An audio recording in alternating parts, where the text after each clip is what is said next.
চুঁচুড়ায় রবীন্দ্র ভবনে বিজেপির 12 বছর বিশ্বাসের উন্নয়নের জনকল্যাণে বিকশিত ভারত প্রবুদ্ধ সম্মেলনে উপস্থিত ছিলেন প্রাক্তন হুগলির সাংসদ তথা রাজ্য বিজেপির সাধারণ সম্পাদিকা লকেট চট্টোপাধ্যায়। তিনি এদিন একাধিক বিষয় নিয়ে মুখ খুলেছেন। কি বলেছেন আপনাদের শোনাবো।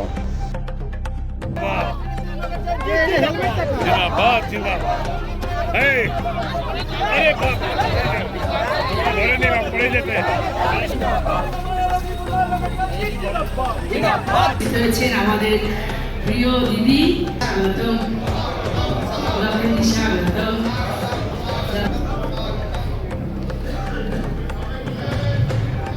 সবাই আসন গ্রহণ করুন, সবাই আসন গ্রহণ করুন। আপনারা আমাদের মধ্যে পেয়েছেন ভারত মাতা কি, বন্দে মাতরম, বন্দে মাতরম।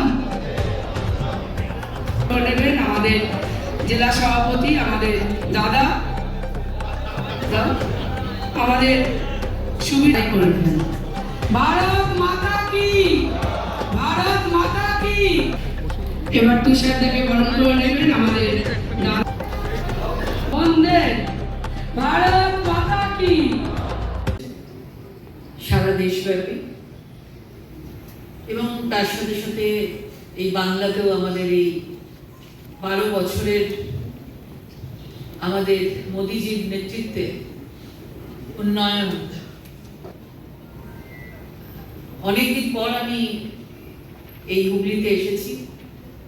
ভালো লাগছে আপনাদের অফুরন্ত ভালোবাসা, আপনাদের আশীর্বাদ, এবং সবচেয়ে বড় কথা এইবারে আসাটা আমাদের পরিবর্তনের পরে আসা।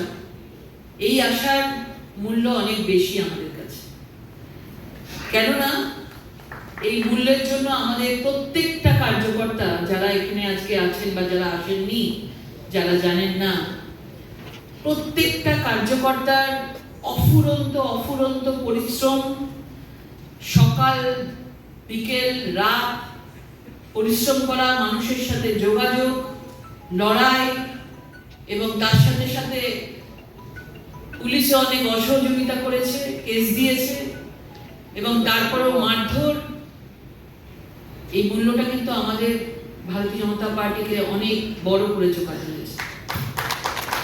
এবং আজকে আমরা স্বপ্ন দেখেছিলাম, আজকে সেই স্বপ্ন আমাদের কাছে সত্যি হয়েছে, এবং আমরা সাক্ষী রইলাম 34 বছরের বাম প্রশাসন এবং 15 বছরের তৃণমূলের অপশাসন, তাকে আমরা হারিয়ে মানুষের আশীর্বাদে, জনতার আশীর্বাদে আজকে আমাদের কার্যকর্তারা যারা আজকে সবাই এই কর্মযজ্ঞে এসেছেন, সবাই কার্যকর্তাদের আমরা ধন্যবাদ জানাবো প্রথমে, যে এত কষ্ট তারা করেছে, মানে হিসেব করে কোনোদিন কখনো বলা যাবে না। এবং আজকে আমাদের এই হুগলিতে আমাদের 7-এর মধ্যে 6 জন বিধায়ক হয়েছে। আমি মনে করি যে ধনেখালিতে যিনি দাঁড়িয়েছিলেন তিনিও আমাদের বিধায়িকা, এটা আমি মনে করি, কারণ সে লড়াই করেছে।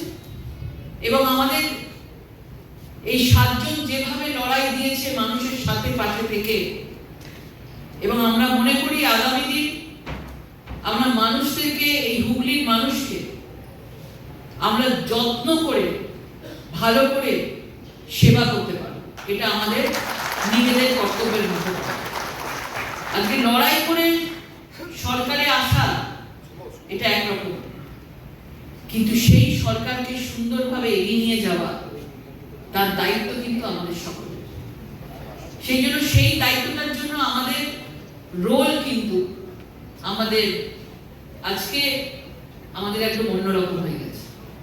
কারণ আমরা বিক্ষোভ করতাম, আমরা আন্দোলন করতাম, আমরা অন্যায়ের প্রতিবাদ করেছি, কিন্তু আজকে আমরা বিক্ষোভ, আন্দোলন, অন্যায়ের প্রতিবাদ কাকে করব? আমাদেরই সরকার আছে, মানুষ আমাদের সাথে আসবে, মানুষ আমাদের কাছেই আসবে। সুতরাং আমাদের প্রত্যেকটা মানুষকে দেখার দায়িত্ব আমাদের প্রত্যেকের, আমাদের সকলের।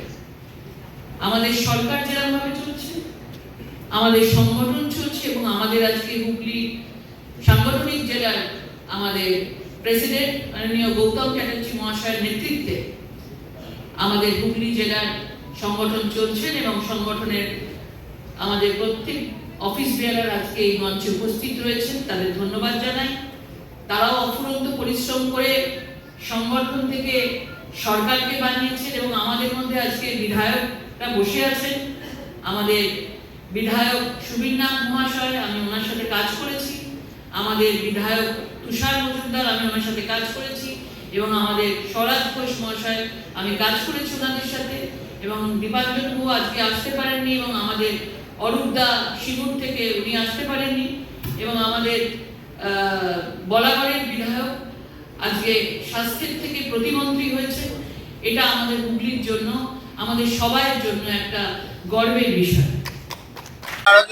আপনি তো আগে যখন এসেছিলেন তখন বলেছিলেন, অভিযোগ করেছিলেন যে ইন্দ্রনীল সেনের সঙ্গে যারা থাকে তাদের অনেক বেহিসেবি সম্পত্তি রয়েছে, কি বলবেন এই যে গ্রেপ্তার হচ্ছে একের পর এক? আমরা অনেকবার প্রশ্ন তুলেছি, আমরা অনেকবার প্রেস কনফারেন্স করেছি এবং বলা হয়েছে তাদের সম্পত্তির হিসাব দিয়ে বলা হয়েছে সরকার তখন যারাতে ছিল তারাই এদেরকে মদত দিয়েছে, তাদেরই দিদিরই হাত, ভাইপোর হাত মাথায় ছিল, আজকে বিধায়কের হাত মাথায় ছিল।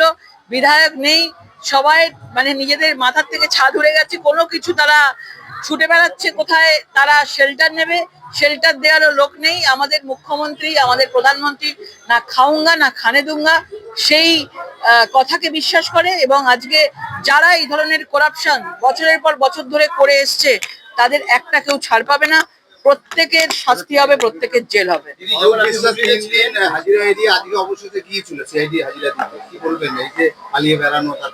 আমরা অপেক্ষা করে আছি কত তাড়াতাড়ি উনি অ্যারেস্ট হবেন। দেরি হচ্ছে কেন বুঝতে পারছি না, পালিয়ে পালিয়ে বেড়াচ্ছেন। লজ্জার ব্যাপার, যিনি মেসির কে জড়িয়ে নিতে পারেন তিনি আজকে রাস্তায় গাড়ি করে রাস্তায় রাস্তায় ঘুরে বেড়াচ্ছেন, তিনি নাকি কোনো নিজের বাড়ি যাওয়ার রাস্তাও খুঁজে পাচ্ছেন না। মানে লজ্জার কথা যে এই সরকারটা কত চোরেদের ডাকাতদের একটা ফেক সরকার ছিল। রেড রোডে মোদিজি আসছেন, সেখানে হচ্ছে আপনার যোগা হবে, যোগা দিবস পালন হবে, কিন্তু সেখানে ঈদের যে নামাজ সেটা করতে দেওয়া হয়নি, বন্ধ করে দেওয়া হয়েছিল, কি বলবেন? ঈদের নামাজ এটা ধর্ম নিয়ে তো হচ্ছে না। এই রেড রোডে তো আমরা গীতা পাঠ করছি না, আমাদের গীতা জয়ন্তী আমাদের ব্রিগেডে হয় এবং এটা একটা হেলথের বিষয়। সারা বিশ্ব জুড়ে এই হেলথ, প্রত্যেকটা মানুষের হেলথ নিয়ে আমরা সচেতন এবং সেখানে প্রত্যেকটা জায়গায় জায়গায় রাস্তার ওপরে মানে এই বিশ্ব যোগা দিবস পালন হচ্ছে। আমাদের গর্ব যে এতদিন ধরে আমরা প্রধানমন্ত্রীকে অন্য রাজ্যে যেতে দেখেছি, কিন্তু এবারে বাংলায় পরিবর্তনের পর আমাদের গিনেস বুকে নাম উঠবে আমাদের মনে হয় যে আমরা এত সুন্দর করে আমাদের সরকার এই প্রধানমন্ত্রী বিশ্ব যোগা দিবস পালন করছে। মমতা ব্যানার্জি আপনার সহকর্মী ছিলেন এক সময় এবং নির্বাচনেও আপনার বিরুদ্ধে দাঁড়িয়ে জিতেছিলেন। তিনি এখন শুভেন্দু অধিকারীর মুখ্যমন্ত্রী প্রশংসা করছেন, কেন্দ্র সরকারের প্রশংসা করছেন এবং বিরোধী যে ব্লক তৈরি হয়েছে তৃণমূলের সেখানে নাম লিখিয়েছেন, কি বলবেন আগামী দিনে বিজেপি? দেখুন, আমাদের ভারতীয় জনতা পার্টি তার নিজস্ব বিচারধারায় বিলিভ করে। আজকে কিভাবে তাসের ঘরের মতো তৃণমূল ভেঙে পড়ছে দেখছি। যারা নিজেরা দীর্ঘদিনের সাথী ছিল তারাও আজকে তৃণমূল ছেড়ে দিয়েছে।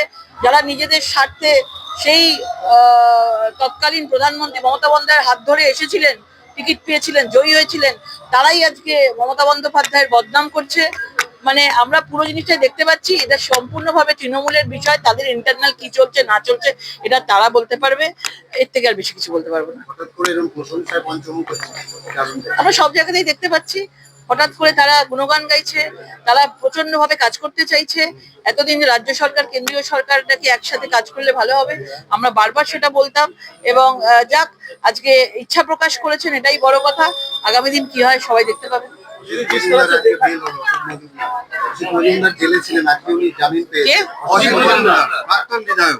তার সুস্থতা কামনা করি। जिस तरह के देखा गया कि मुख्यमंत्री ममता बनर्जी का सिक्योरिटी कल बदला गया है, उसको लेकर वो राजनीतिक विरोध का पता लगा रहे हैं और जिस तरह से देखा जा रहा है कि सिक्योरिटी इंडस्ट्री जिस तरह से चेंज किया है